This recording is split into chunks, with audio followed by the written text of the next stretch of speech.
Oremos. Padre Celestial, te damos gracias por las maravillosas bendiciones que has derramado sobre nosotros. Te damos gracias por la vida y por la salud, y especialmente por tu santa palabra. Pedimos, Señor, que al abrir tu santo libro, tu Espíritu Santo se manifieste en este lugar con poder. Que podamos comprender los 4 secretos de la verdadera riqueza. Te lo pedimos en el precioso nombre de tu Hijo, Cristo Jesús. Amén. Quiero extenderle a todos los que vinieron hoy un saludo muy cordial, agradecerles por haber venido a esta reunión. También quiero saludar a todos los que nos están viendo vía satélite en la pantalla de televisión en todos los países del mundo de habla hispana. Estamos muy contentos de que estén con nosotros. Hoy vamos a estudiar los 4 secretos de la verdadera riqueza. ¿Saben ustedes que el Señor Jesucristo habló de muchos temas? Pero no hubo un tema del cual habló Jesús más que el asunto del dinero.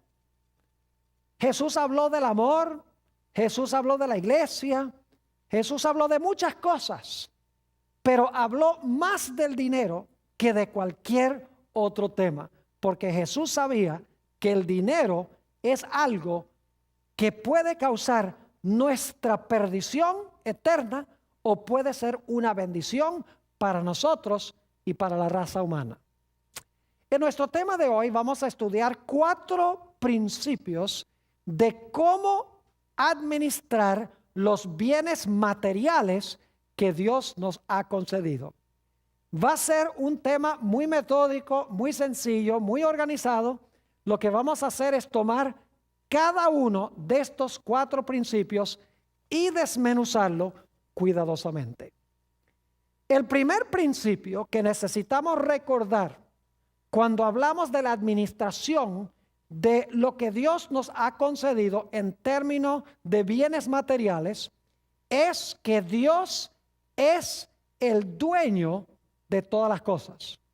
Ahora, yo sé que nosotros tenemos la tendencia de decir, ¿cómo te gusta mi carro? O me compré mi casa, o tengo mucho dinero mío en el banco. Pero técnicamente hablando, la Biblia enseña que nada de lo que tenemos nos pertenece a nosotros. Todo lo que tenemos pertenece a Dios. El primer principio es que Dios es el dueño de todas las cosas. Si reconocemos eso, nuestra vida será tanto mejor. Vamos a leer algunos versículos de la Biblia que nos presentan este principio tan importante, que Dios es el dueño de todas las cosas. Vamos a Génesis, el capítulo 1 y el versículo 1. Ni siquiera tenemos que buscar ese versículo, el primero de la Biblia. Dice allí, en el principio creó Dios los cielos y la tierra. Es decir, el creador de todas las cosas, según dice la Biblia, fue Dios. Y como Dios fue el creador, Él es el dueño absoluto de todo. Noten el Salmo 24 y el versículo 1, donde también se nos habla de Dios como el propietario de todas las cosas. Dice allí en el Salmo 24 y el versículo 1, de Jehová es la tierra y su plenitud, el mundo y los que en él habitan. Note que dice que de Jehová es la tierra y su plenitud. La palabra plenitud significa todo lo que está en la tierra. La tierra es de Dios y todo lo que está en la tierra pertenece a Dios. Inclusive los que habitan en el planeta Tierra, todos pertenecen a Dios. Noten el Salmo 95 y el versículo 5. Salmo 95 y el versículo 5 dice, hablando del mar, lo siguiente: suyo también el mar, pues Él lo hizo. ¿Por qué razón es el mar de Dios? ¿Por qué qué? Porque Él lo hizo y sus manos formaron la tierra seca. Es decir, el mar y la tierra seca pertenecen a Dios porque Dios hizo ambas cosas. Notemos también el Salmo 50 y los versículos 10 al 12. Salmo 50 y el versículo 10 hasta el versículo 12. Dice allí lo siguiente, hablando Dios: porque mía es toda bestia del bosque y los millares de animales en los collados. Conozco todas las aves de los montes y todo lo que se mueve en los campos me pertenece. Si yo tuviese hambre, no te lo diría a ti, porque mío es el mundo y su plenitud. Los cielos son de Dios, la tierra es de Dios, la plenitud de lo que está en la tierra es de Dios, las bestias son de Dios, las aves son de Dios. Ahora, ¿qué diríamos del oro y la plata? Oh, también son de Dios. Noten el libro de Ageo, el capítulo 2 y el versículo 8. Ageo, el capítulo 2 y el versículo 8. Aquí está hablando Dios y fíjense lo que dice. Mía es la plata y mío es el oro, dice Jehová de los ejércitos. ¿De quién es el oro y la plata? El oro y la plata pertenecen a Dios. Ahora yo pregunto, ¿de quién es nuestro cuerpo? El cuerpo que tenemos nosotros, ¿a quién pertenece? La Biblia nos dice que nuestro cuerpo pertenece también a Dios. Noten 1 Corintios, el capítulo 6 y los versículos 19 y 20. 1 Corintios, el capítulo 6 y el versículo 19 y 20. Dice aquí el apóstol San Pablo: ¿o ignoráis que vuestro cuerpo es templo del Espíritu Santo, el cual está en vosotros, el cual tenéis de Dios, y que no sois vuestros? Porque habéis sido comprados por precio. Glorificad pues a Dios en vuestro cuerpo y en vuestro espíritu, los cuales son ¿de quién? Los cuales son de Dios. Nuestro cuerpo y nuestro espíritu pertenecen ¿a quién? Pertenecen a Dios. Fíjense qué interesante el panorama que estamos viendo. La tierra es de Dios, el cielo es de Dios, la plenitud de lo que está en la tierra es de Dios, las bestias son de Dios, los árboles son de Dios, el oro y la plata pertenecen a Dios, nuestro cuerpo pertenece a Dios y nuestro espíritu, que es nuestra mente, también pertenece a Dios. Hay muchos que dicen por ahí: bueno, este cuerpo yo puedo hacer lo que yo quiera con él, porque al fin y al cabo es mío. Especialmente aquellos, por ejemplo, que creen en el aborto, dicen: yo puedo hacer con mi cuerpo lo que yo quiera. En realidad, la Biblia enseña que nuestro cuerpo no es nuestro. Nuestro cuerpo pertenece a Dios. Ahora, el apóstol Pablo, en 1 Timoteo 6 y el versículo 7, expresa el mismo principio. Y yo creo que ustedes estarían de acuerdo conmigo y con el apóstol Pablo. 1 Timoteo 6 y el versículo 7. Dice allí el apóstol Pablo: porque nada hemos traído a este mundo y sin duda nada podremos sacar. ¿Saben ustedes algo? Que ni la ropa que tenemos puesta la trajimos al mundo, porque entramos al mundo desnudos. Y no podemos tampoco sacar nada de este mundo. Mientras Dios nos da vida, tenemos. Mientras que no estamos recibiendo vida de Dios, no tenemos. Es decir, todo pertenece a Dios. Noten Deuteronomio 8 y el versículo 18. Dios, hablándole al pueblo de Israel, tuvo unas palabras muy sabias que hablar. porque posiblemente Israel pensaba que ellos podían ganar riquezas por sí mismos. Deuteronomio 8 y el versículo 18. Dice allí: si no, acuérdate de Jehová tu Dios, porque Él te da el poder para hacer riquezas, a fin de confirmar su pacto que juró a tus padres, como en este día. ¿Quién es el que da poder para adquirir riquezas? Es Dios el que da poder para adquirir riquezas, porque las riquezas pertenecen ¿a quién? Las riquezas pertenecen a Dios.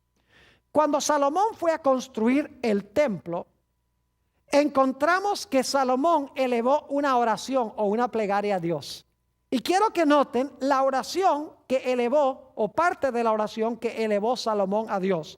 Se encuentra en Primera de Crónicas 29 y vamos a leer solamente los versículos 14 y 16. Primera de Crónicas 29, 14 y 16.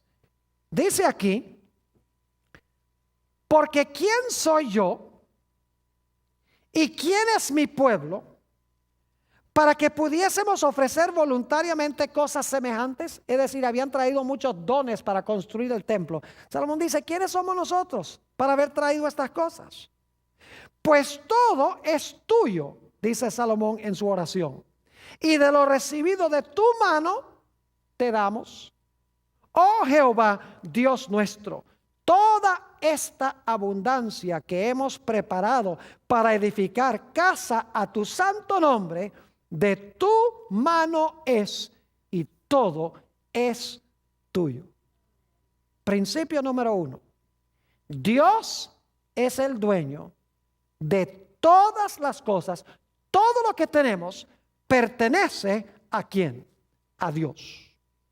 Principio número 2. Aunque Dios es el dueño de todas las cosas, Dios nos ha colocado a nosotros como sus mayordomos. Una mejor palabra sería que Dios nos ha colocado como sus administradores para administrar lo que le pertenece a Él. Ustedes saben que un individuo puede ser dueño de una empresa y puede nombrar a alguien para administrar la empresa. No significa que el administrador es el dueño. Lo que hace el administrador es simplemente manejar o administrar lo que pertenece al dueño. Vamos a anotar algunos versículos de la Biblia sobre este segundo principio de que aunque Dios es el dueño, nosotros somos sus mayordomos. Génesis 1 y el versículo 28. Está hablando aquí de la creación de Adán y Eva y dice esto: y los bendijo Dios y les dijo: fructificad y multiplicaos y llenad la tierra y sojuzgadla y señoread en los peces del mar, en las aves de los cielos y en todas las bestias que se mueven sobre la tierra. Noten que Dios colocó a Adán y Eva para administrar lo que Él creó, porque dice que debían sojuzgar la tierra, señorear sobre la tierra, y que debían en realidad cuidar lo que Dios había creado. Noten también Génesis 2 y el versículo 15. Génesis el capítulo 2 y el versículo 15. Dice específicamente en cuanto al plan de Dios para Adán: tomó pues Jehová Dios al hombre y lo puso en el huerto de Edén para que ¿qué? Para que lo labrara y lo guardase.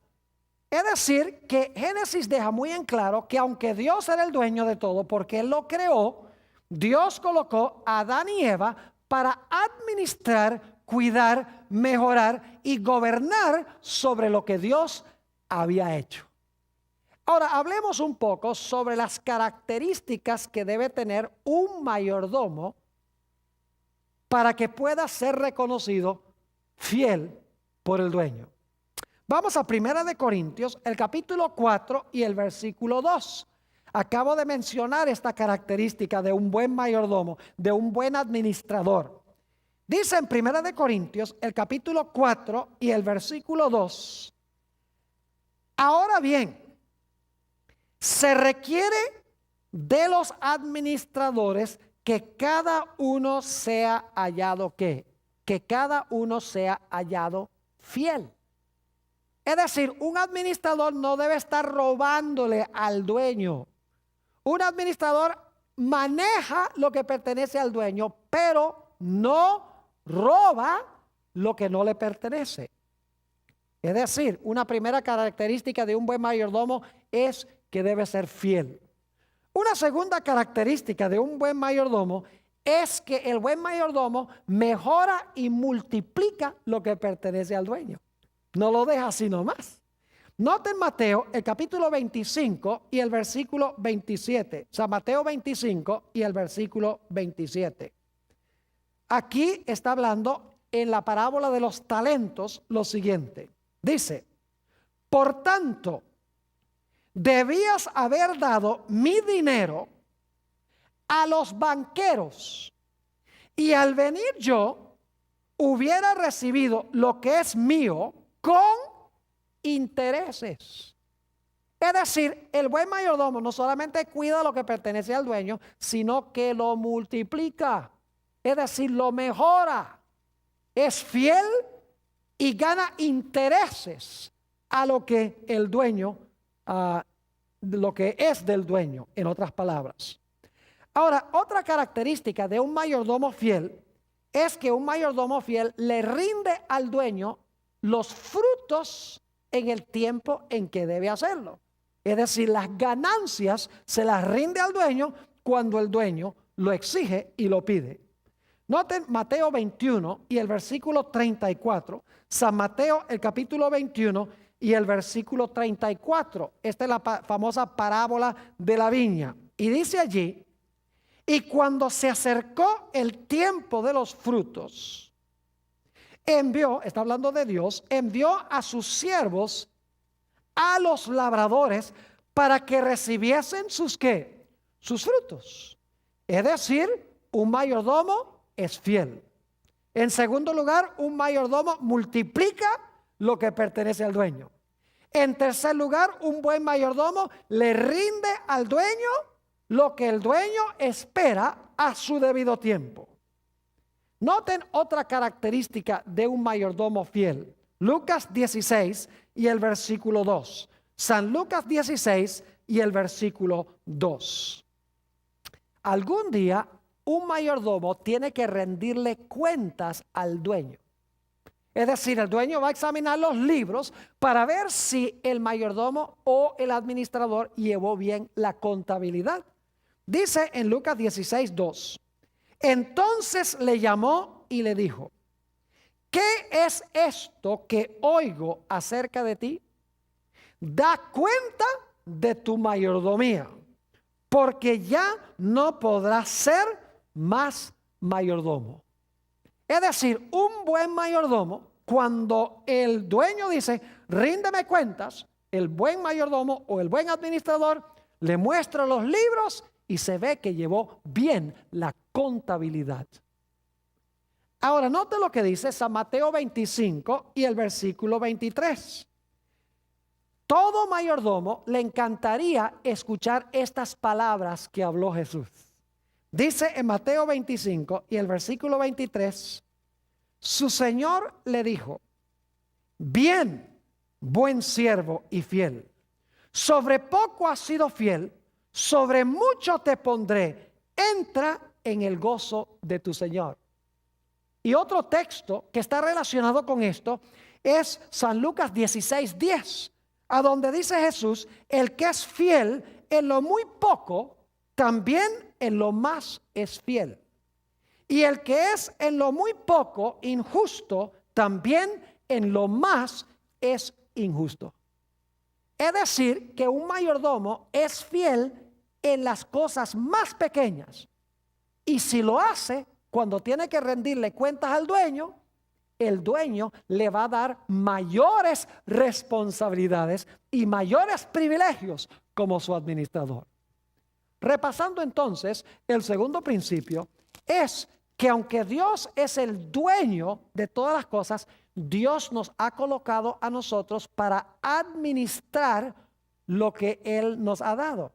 Lo podemos usar, lo podemos aprovechar, pero tenemos que aplicar estos principios. Y es que tenemos que ser fieles, tenemos que invertir lo que pertenece al dueño y multiplicarlo. Tenemos que rendirle sus frutos en el momento debido. Tenemos que dar cuenta de nuestra mayordomía y tenemos que ser fieles en las cosas más pequeñas, y entonces el dueño nos colocará sobre asuntos más grandes. Ahora, yo no sé si ustedes se han dado cuenta que los primeros dos principios están en Génesis. O sea, no nos hemos mantenido solamente en el libro de Génesis, porque ahí tenemos los principios que luego se amplían y se desarrollan en el resto de la Biblia. El primer principio lo vimos en Génesis 1:1, que Dios es el dueño de todas las cosas. En el principio creó Dios los cielos y la tierra. El segundo principio lo vimos en Génesis 2:15, donde Dios colocó a Adán para labrar y cuidar el huerto. Y también en Génesis 1:28, donde Dios mandó al hombre a sojuzgar la tierra, a cuidar la tierra, a administrarla. Es decir, estos principios están en Génesis y luego se desarrollan en el transcurso del resto de la Biblia. El tercer principio es también muy sencillo.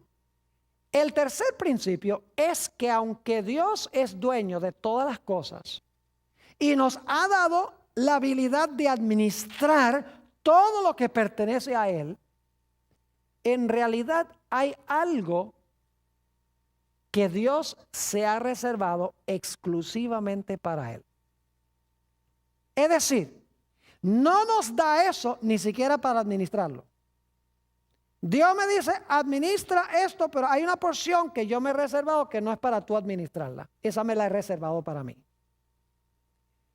Yo no sé si ustedes recuerdan que hemos estudiado sobre el árbol de la ciencia del bien y del mal. Vamos a leerlo en Génesis, el capítulo 2, 16 y 17, porque aquí tenemos el principio, el tercer principio, de que Dios se ha reservado algo para sí que nosotros no podemos ni siquiera administrar. No nos lo ha dado para administrarlo nosotros. Se lo ha reservado para Él. Noten Génesis 2, 16 y 17. Dice, y mandó Jehová Dios al hombre diciendo, de todo árbol del huerto podrás comer, mas del árbol de la ciencia del bien y del mal no comerás, porque el día que de él comieres, ciertamente morirás. Yo pregunto, ¿todos los árboles del huerto pertenecían a Dios? ¿Todos? Claro que sí. Pero había un árbol que pertenecía especialmente a Dios. Claro que sí. Adán y Eva podían administrar todos los árboles. Inclusive podían comer de todos los árboles. Pero había un árbol que Dios dijo, este no me lo van a administrar. Este no lo van a usar para ustedes. Este árbol yo me lo reservé exclusivamente para mí. Ahora yo pregunto, de nuestros recursos materiales, Dios nos ha dado una porción que le pertenece exclusivamente a Él y que nosotros no tenemos derecho ni siquiera de administrarlo. Claro que sí. ¿Cómo se llama? Se llama el diezmo, exactamente. Vamos a leer un poco en cuanto al diezmo en la Escritura. Fíjense que tenemos estos principios en Génesis, ¿verdad que sí? Dios creó los cielos y la tierra. Son de Él. Segundo, Dios colocó a Adán y Eva para administrar las cosas en la tierra, en el huerto. Tercer principio, aunque todo se lo dio Dios a Adán y Eva para que lo mejoraran y para que lo cuidaran, Dios se reservó un árbol para Él. Ahora, noten lo que dice en Levítico 27 y el versículo 30 sobre el asunto del diezmo. Dice allí, en Levítico 27 y el versículo 30, el diezmo de la tierra, así de la simiente de la tierra, como el fruto de los árboles, de Jehová es cosa dedicada a Jehová. ¿A quién le pertenece el diezmo? A Dios. ¿Y saben cuánto es el diezmo? El diezmo es ¿qué? 10%. ¿Cómo les gustaría a ustedes que un individuo que es dueño de una empresa, supongamos que hay un individuo que es dueño de una empresa, y él le da a usted el trabajo de administrar el negocio que tiene. Y el dueño dice, mira, yo quiero que tú me administres este negocio. Y cuando lleguen las entradas, tú te quedas con el 90% y me devuelves a mí el 10%. ¿Aceptarían un negocio así? Ah, eso es un negociazo. Imagínense, 90% para mí y 10% para el dueño, cuando él pone la empresa y todos los recursos. Tremendo negocio. Sin embargo, Dios dice, del 100% que yo te doy, resérvame 10% para mí. Y decimos, ay Señor, pero ¿por qué eres tan mezquino? ¿Cómo te vas a quedar con el 10%? El 10% no es nada. Dios nos da el 90% para administrar, pero el diezmo lo ha apartado para Él. Ni siquiera podemos administrarlo, porque es como el árbol de la ciencia del bien y el mal. Dios lo ha reservado para sí. Algunos dicen, pastor, pero el diezmo era para los judíos. Hoy en día nosotros no somos judíos, así que no hay que diezmar. Escuchen bien, el diezmo no comenzó con los judíos. El diezmo, el principio del diezmo comenzó en el huerto del Edén con ese árbol. Y en Génesis hay dos lugares a donde se menciona el diezmo antes que existiera un judío. Noten Génesis, el capítulo 14 y el versículo 18 al 20. Génesis 14, 18 al 20. Esto está hablando de Abraham. Y dicho sea de paso, Abraham no era judío. Dice en Génesis 14, 18 al 20, que después que Abraham regresó trayendo a Lot, a quien habían llevado de rehén, con todos los bienes que habían robado esos individuos, esos reyes que habían venido a pelear contra Sodoma, dice, entonces Melquisedec, rey de Salem y sacerdote del Dios Altísimo, sacó pan y vino. Fíjense que dice aquí que Melquisedec sacó ¿qué? Pan y vino. Ahí tenemos una prefiguración de la Santa Cena que se ve en el Nuevo Testamento. Dice, y le bendijo diciendo, bendito sea Abraham del Dios Altísimo. Ahora escuchen, creador de los cielos y la tierra. ¿Qué es Dios? ¿Qué es el Altísimo? ¿Qué? Creador de los cielos y la tierra. Bendito sea el Dios Altísimo que entregó tus enemigos en tu mano.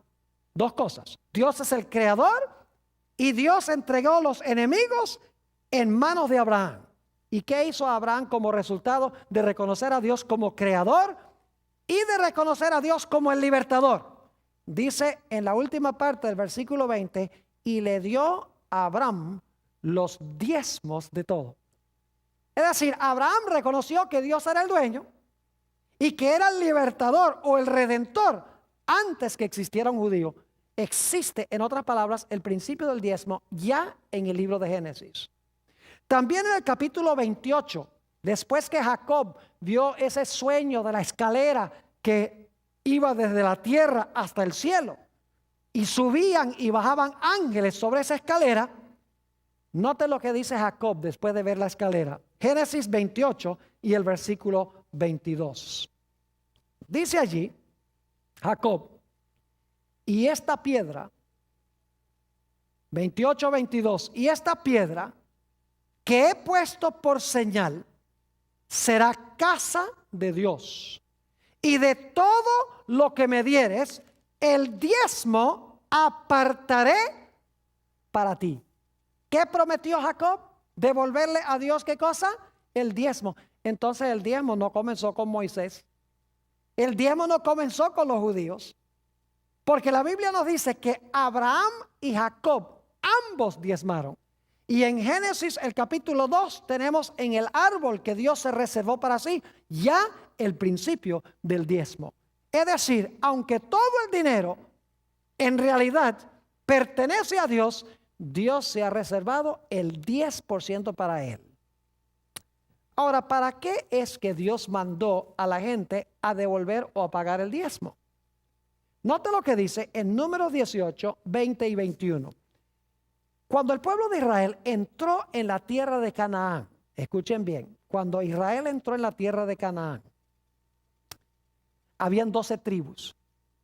Y Dios le dio una porción de tierra a cada una de las tribus para que se las repartieran entre las familias. Pero una de las 12 tribus no recibió herencia en Canaán, en la tierra prometida. Esa fue la tribu de Leví. No recibió ningún trozo de tierra.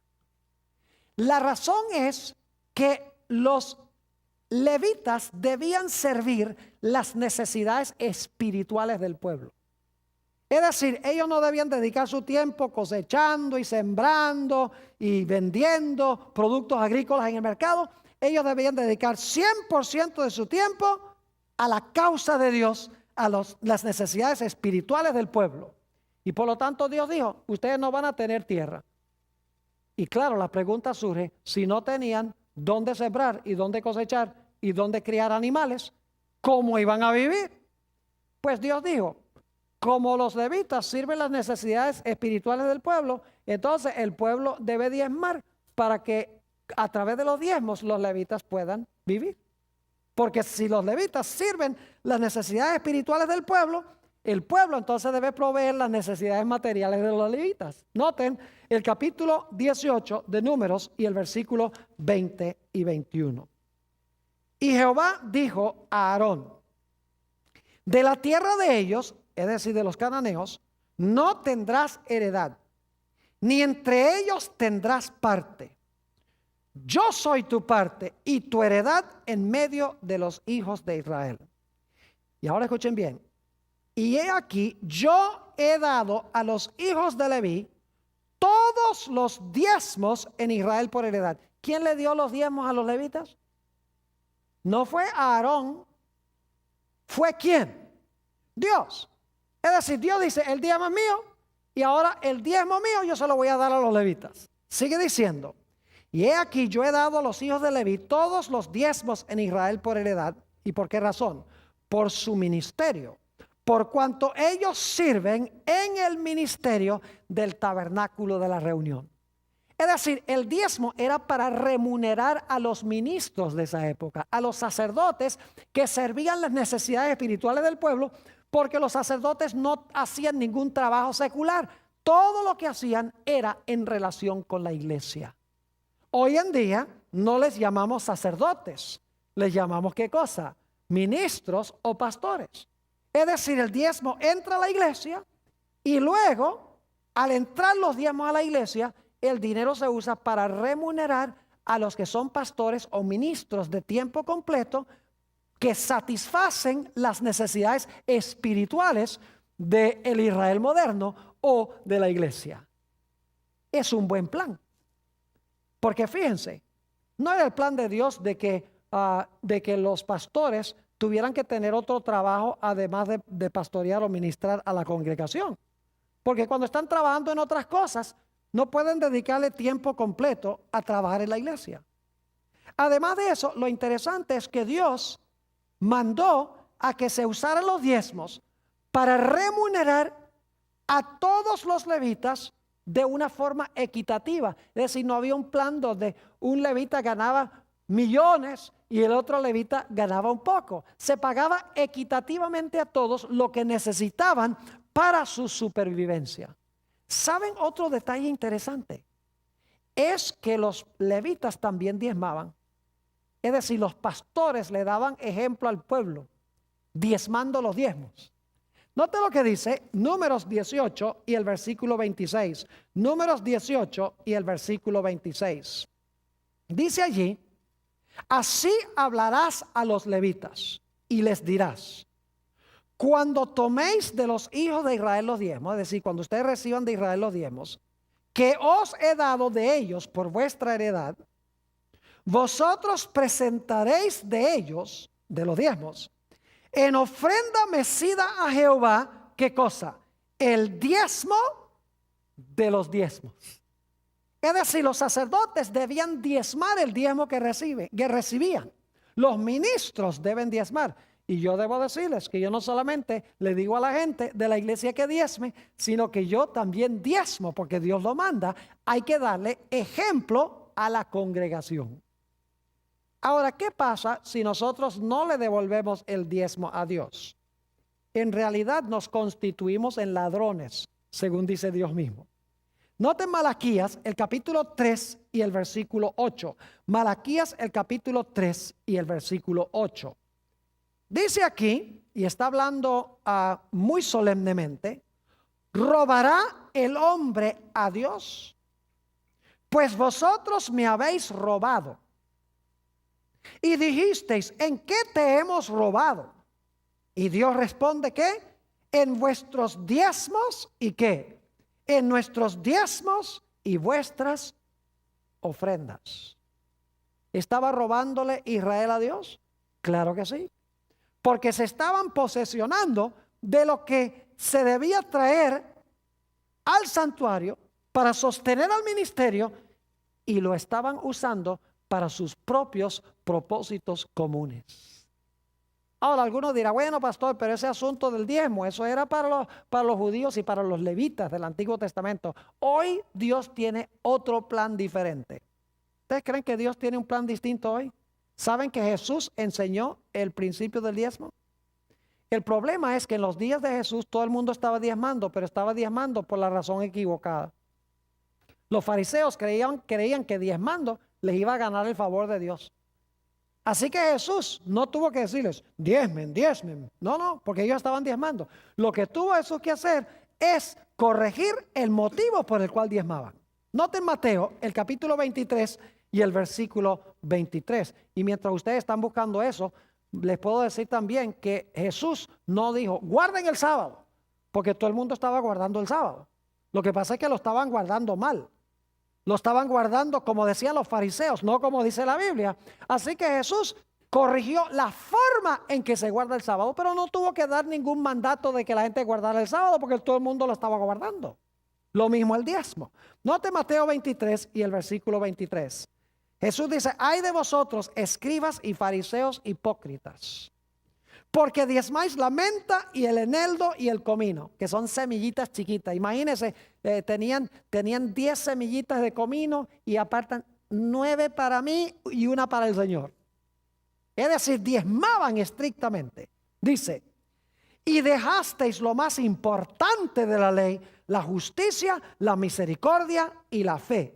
Esto era necesario hacer sin dejar de hacer aquello. Es decir, deben diezmar y deben tener la razón correcta o la motivación correcta para diezmar. Jesús dijo: es necesario tener ambas cosas. Ahora, hay un pasaje en el Nuevo Testamento que deja clarito el hecho de que el diezmo todavía hoy es el plan de Dios. En 1 Corintios 9, y voy a leer solamente los versículos 13 y 14, pero quiero contarles algo sobre el contexto. 1 Corintios 9, 7 al 14.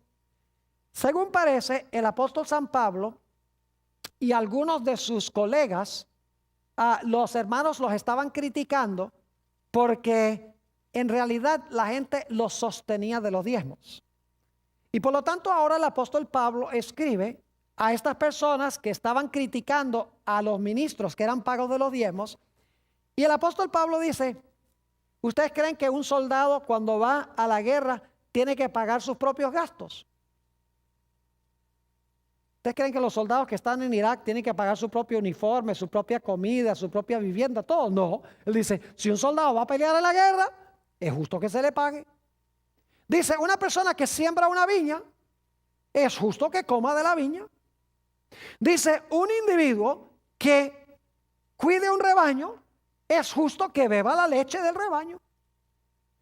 Y dice, inclusive cita un versículo del Antiguo Testamento donde dice: no pondrás un bozal sobre el buey. Y la razón por la cual eso está en Deuteronomio es porque los bueyes trillaban el grano. Y si se les ponía un bozal, no podían comer de lo que estaban trillando. Y por lo tanto, ese texto lo puso Dios para decir: mire, el buey que trabaja es digno de su salario, es digno de que coma.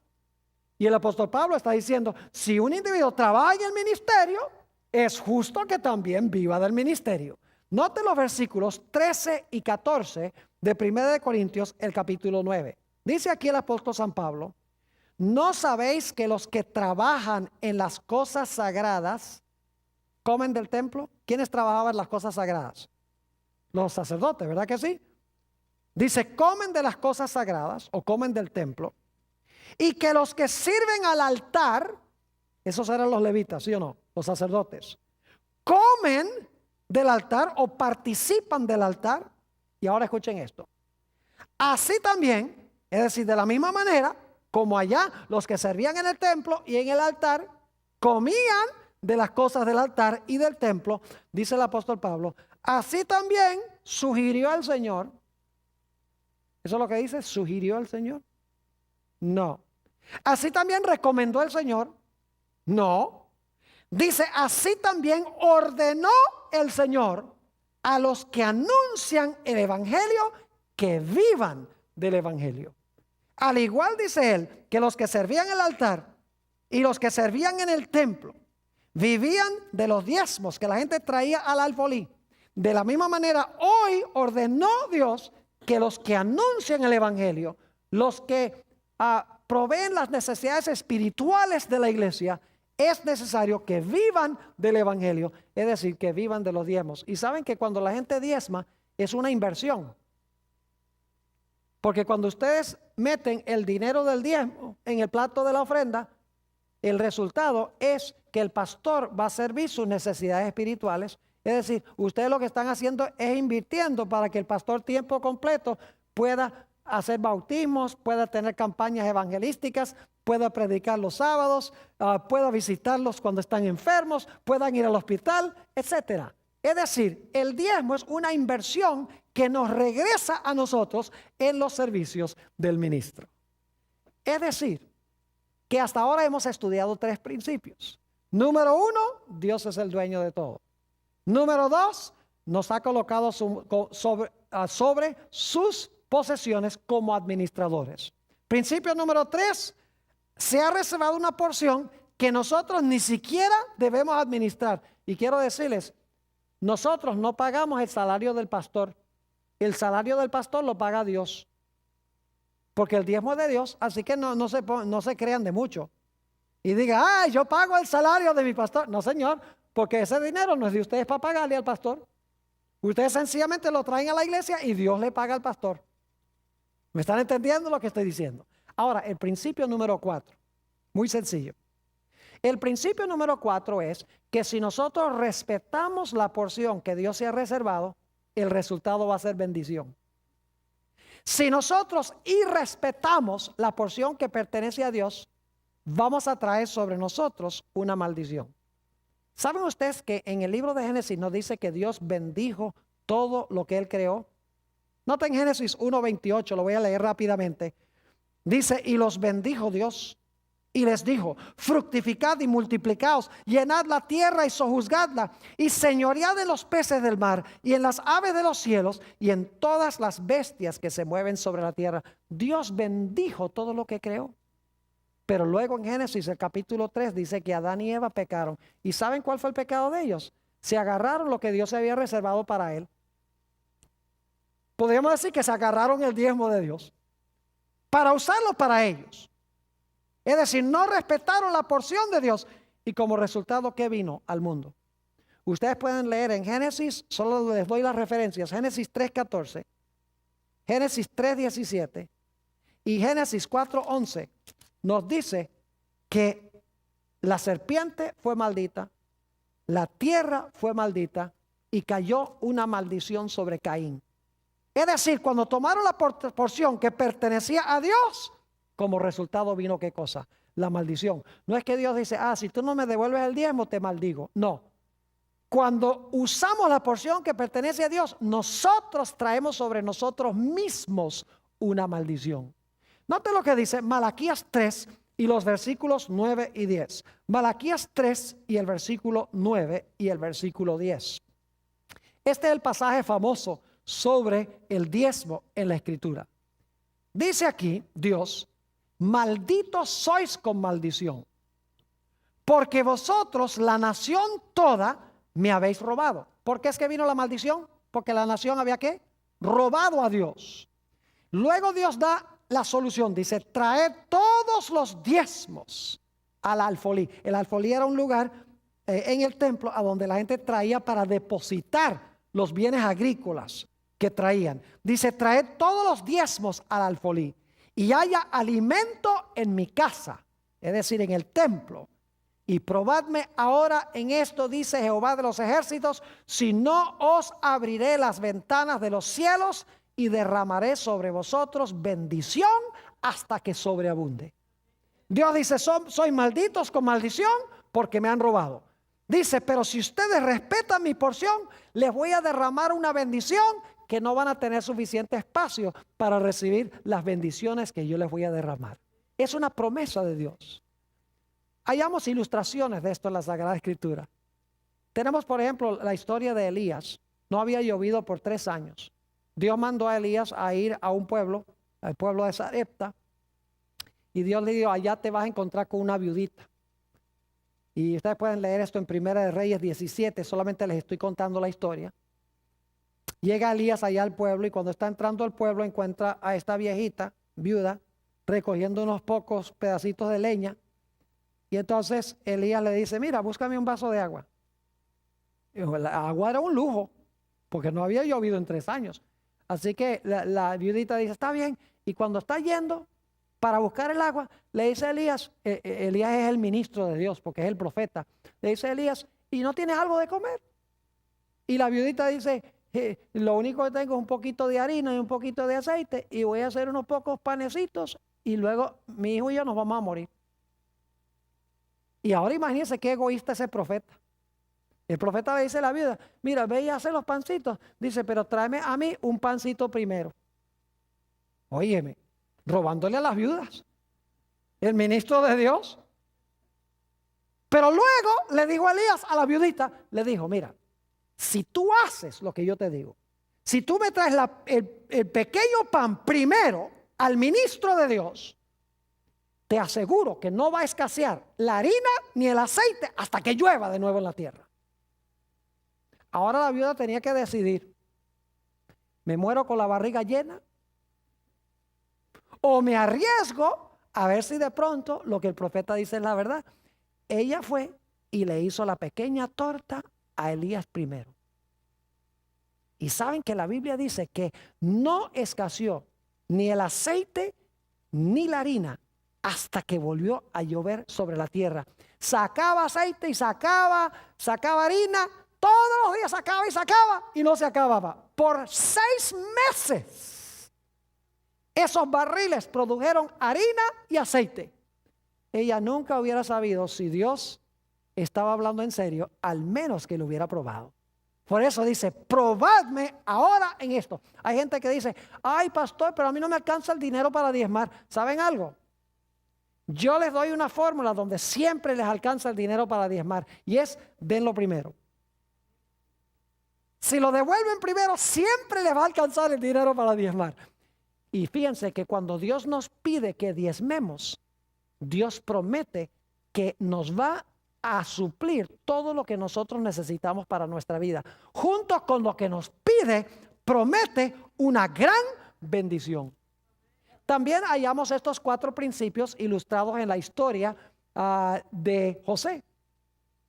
Ustedes saben que Potifar era el dueño, ¿verdad?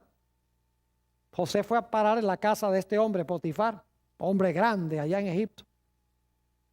Y nos dice la Biblia que aunque Potifar era el dueño, José era ¿qué cosa? Era el mayordomo. Y era un buen mayordomo. Porque cuidaba lo del dueño, lo invertía, lo multiplicaba. Mejor dicho, Potifar confiaba tanto en José que lo único que sabía era cuando le ponían la comida en la mesa. Ni se preocupaba por lo que tenía o lo que no tuviera. Pero había algo que Potifar se reservaba solamente para sí, su esposa. Y ahí era que se iba a probar la mayordomía de José.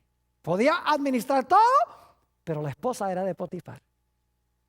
Y José escogió respetar lo que Potifar se había reservado para sí.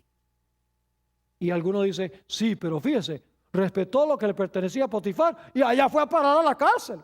¿Acaso la Biblia dice que cuando respetamos, cuando somos buenos mayordomos, que viene bendición? Pero es que a veces las bendiciones no vienen inmediatamente. A veces las bendiciones se demoran. José fue a parar a la cárcel, eso es verdad. Pero para hacer una larga historia corta, al final, como resultado de ir a la cárcel, Conoció al copero de Faraón, llegó a ser el primer ministro de Egipto y llegó a librar a su familia de morir de hambre. Dios ciertamente lo bendijo. No crean que Dios inmediatamente que empiecen a diezmar les va a llover billetes del cielo. No, a veces se demora, pero Dios promete que no nos va a faltar. Leamos algunos versículos para concluir sobre estos principios. ¿Entienden los principios? Sencillitos. Dios es el dueño de todo. Nosotros somos sus administradores. Dios se ha reservado una porción que es exclusivamente para Él. Si respetamos esa porción, bendición. Si irrespetamos esa porción, maldición. Así de sencillo es. Ahora, escuchen bien lo que dice Hechos 20:35. Porque uno de los mayores problemas que tiene el hombre es que el hombre es egoísta por naturaleza. Le gusta acaparar, le gusta guardar, le gusta ahorrar, no le gusta dar. Dice el apóstol San Pablo en Hechos 20:35. En todo os he enseñado que trabajando así se debe ayudar a los necesitados y recordar las palabras del Señor Jesús que dijo: más bienaventurada cosa es dar que recibir. Más bienaventurada cosa es dar que recibir. ¿Te recuerda la historia de Zaqueo? Cuando Zaqueo se convirtió al Señor, inmediatamente cambió la forma como administraba su dinero. Antes era egoísta y era ladrón, porque cobraba impuestos y cobraba más de la cuenta. Pero cuando se entregó a Jesús, públicamente llega Zaqueo y dice: ahora yo anuncio que la mitad de mis bienes van para los pobres.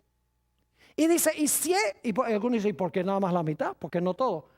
Por la segunda parte de lo que dijo. Dijo: y si en alguien he defraudado, le voy a pagar 4 veces más de lo que le defraudé. La otra mitad la necesitaba para pagarle a todos los que había defraudado. Es decir, cuando se convirtió a Jesús, su forma de mirar el dinero cambió. Ustedes recuerdan la historia de la viudita. Esa se encuentra en San Marcos, el capítulo 12.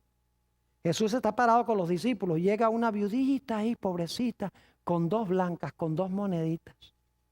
Y ustedes pueden leer ahí, los magnates, los importantes venían y traían sus manos llenas de monedas y las echaban ahí. Y todo el mundo: mire cuánto echó ese. Y llega la viudita en medio de todos esos, y ahí, sin que se fijara nadie, mete las 2 blancas. Y dice ahí en San Marcos el capítulo 12, Jesús dice: mire, le dice a los discípulos, esa viudita dio más que todos los demás, porque ellos dieron de lo que les sobraba, pero ella dio todo lo que tenía. ¿Saben ustedes que nuestra generosidad no se mide por lo que damos, sino por lo que nos queda después que damos? No registró eso, ¿verdad? El sacrificio no se mide por lo que damos, sino por lo que nos queda después que hemos dado. Si damos y nos queda un montón, no hemos hecho ningún sacrificio. Lo que hizo que la viuda hubiera dado más es que cuando ella dio, no le quedó nada. Eso es sacrificio de verdad. Note lo que dice el apóstol Pablo, 1 Timoteo 6 y el versículo 9 y 10. El dinero es un peligro grandísimo, queridos hermanos y amigos. Es un peligro. Puede traer mucha bendición al mundo, pero también representa un peligro para nosotros. 1 Timoteo 6, 9 y 10.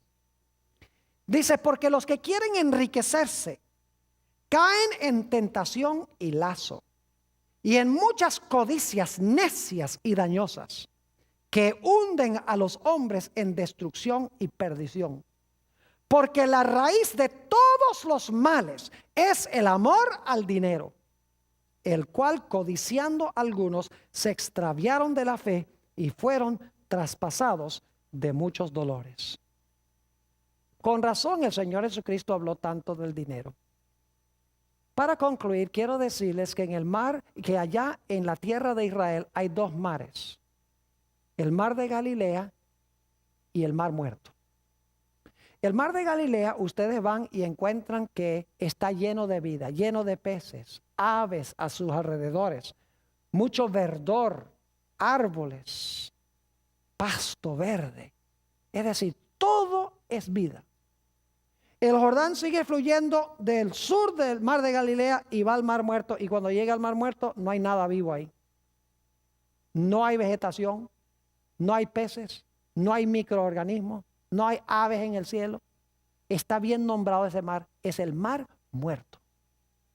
¿Y por qué razón es que el mar de Galilea tiene tanta vida y el mar muerto está tan muerto? Muy sencillo. El mar de Galilea le entra el río Jordán por el norte y luego el mar de Galilea da su agua por el sur.